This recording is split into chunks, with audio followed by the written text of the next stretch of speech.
Bunú caiiste geile de hís cromlíine sa bhíon gá bhíle agus bhí sé de rúna acu cultúr na Gaeilge agus na Gaeilge chur chun cin agus le rint blianta anuas bhí an coiste a cuabraí le céiste na éisteach na Gaeilge le honna Charlie le aisna den céad scaith a chur fáil de phobal cromlíine agus ag lé le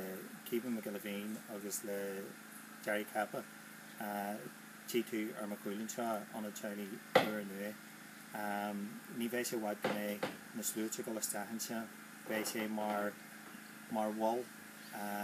ag an phobal bheith sé táta is a má a ríthe le freastal ar rint amachtaí defriúla idir páistí beige go dtí daine atá freastal ar ágatí de cenne le héag so le bíú sin mar ranganí teismothirí bíú sin mar ranganí Gaeilge ranganí Dausa ranganí Ceáil agus spéisial le go toise figus tíide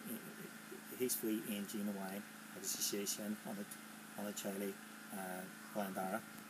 nes támadíonnta buíoch le céiste a thug takeíocht agus codí féal dúine le linn tréimhse seo agus gan iad ní bheith an rud a agantú ar McQuillan seo le feicáil